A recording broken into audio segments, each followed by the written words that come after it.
Alright guys, today I want to go ahead and react to this video clip of TJ Houshmanzadeh talking about how once Joe Burrow got injured, he texted him, asked him how he was doing, all that kind of good stuff. So let's go ahead and react to this. I do want to go ahead and I have to put up this real fast because I'll also take down my video. So let's go ahead and listen to the audio of this.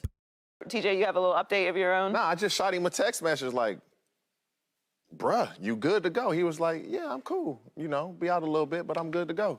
There we go. The TJ sources. I wouldn't call it that. I just, that sleeve, like, it's training You camp. did You say got that. a sleeve on? Yeah. It was first probably early in training tight. too. Yeah, just It's early. It's kind of chill out. Lesson learned. Well, I mean, he'll be back hopefully for the beginning of the season. We I'm not ain't going expecting to see nowhere any more. without him. So And this is kind of the same thing that Jamar Chase said when, he did go down in the moment. He gave Jamar Chase a head nod like, yeah, I'm good, bro. I'm good. And in all honesty, that's why I think a lot of people are overdoing his injury or over talking about his injury because at the end of the day, it's a grade 1, right? It's a grade 1. Technically speaking, he probably could come back before the 3-week period, but there's just no reason to bring him back and, push him in any way when, we really do not need him until the regular season. Yes, it would be nice to have him in training camp, throwing to, some newer receivers like Irv Smith, Charlie Jones, Chase Brown, Andre. But at the end of the day, everyone else on this team has already played with Joe Burrow. Jamar Chase has chemistry with Joe Burrow. T. Higgins has chemistry with Joe Burrow. Everyone on this team has chemistry with Joe Burrow. So, again, this is one of those things where it's like, we got very lucky that this injury wasn't wasn't more intense than it actually was. And yes, I think a lot of people are overblowing this injury. Now, of course, yesterday we found out that Trey Hendrickson also was hurt, which I reported in my video and I posted in my community tab. It was kind of weird because StripeHight.com said that it was a lower body injury, but Coach literally said it has nothing to do with his lower body. So we don't know 100% what happened to him, what the injury is with Trey Hendrickson, but apparently he's going to be kind of slowly worked into the defense the next couple of days, and they're not going to try to push him in any way. They're going to just slowly get him back.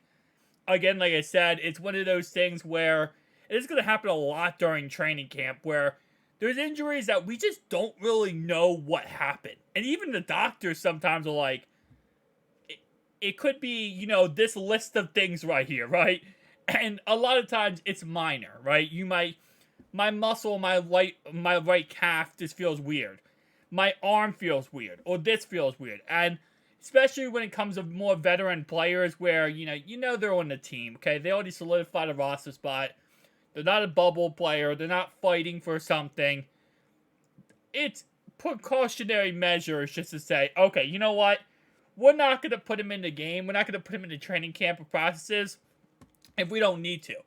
At the end of the day, training camp is important, but at the end of the day, you want to be ready for the season, right? And you want that player healthy for the season.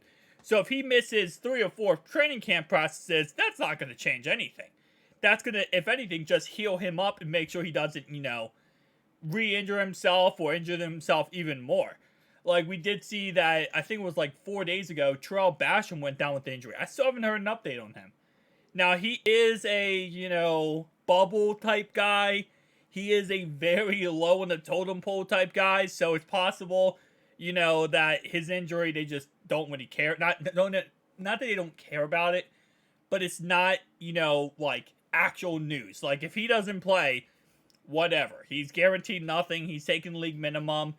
If he doesn't play, he's off the team, period, right?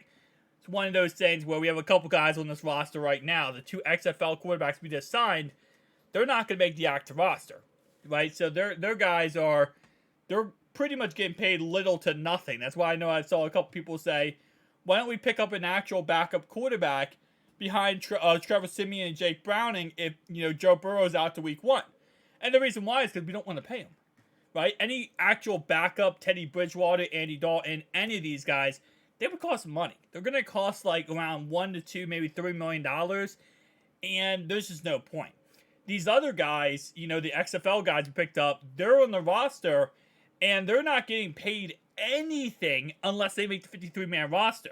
How contracts work in the NFL is if I, for example, if I sign you to a 1-year, $3 million contract, right? You're not guaranteed anything until the opening kickoff on football, on the week 1 football. Opening kickoff on week 1. That's, which I never knew that, by the way. I just recently found it out about a couple months ago. Some NFL player was talking about it, how, you know, if you could go through all training camp, all practices, all preseason, all everything, and if you get cut a day before the week 1 starts, you're not getting paid anything. I think he said that you do get paid, like maybe they pay, I think some teams will pay for your food, and maybe they'll pay for like your housing there, but that's it. And you might get paid, I think he said, the one player I was listening to, he was a middle linebacker for the Lions, the Ravens, a couple other teams. He said that he did get paid, like, I think he said like $20,000 maybe for all that time period. But again, not every player is like that. Some players get paid almost little to nothing. Like, you might get paid $400 or $500 for that whole time period.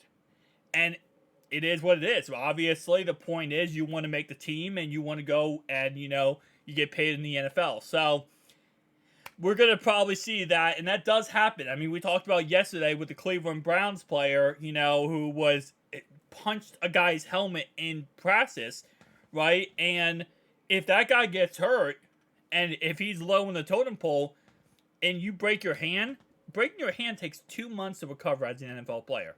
If you break your hand because you punch another guy's helmet, you're off the team instantly, you know, and you're getting paid nothing. So, injuries definitely interesting. But as TJ said here, I still want to find out the sleeve. Like, what's going on with the sleeve? Was he injured before the sleeve? Was there a pre-existing injury going into training camp that, you know, his calf was kind of sensitive, or sore, or something like that, and they just kind of like said, you know, he was just like, you know, I'm just gonna go out there and play, and I feel fine. What's going on with the sleeve? That's another thing I really want to hear the end to. We probably won't ever hear it because at the end of the day, you know, I know Coach Taylor did say that some players are sore day 1.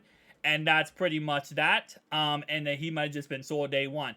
I just really wish we got the info if there was actually a problem going into training camp. Like, if he did have maybe some muscles that was sore or, you know, stuff like that. But it is what it is. He'll be back. We'll be fine, guys. Tell me down below your thoughts and opinions. I'll see you guys next one. Peace.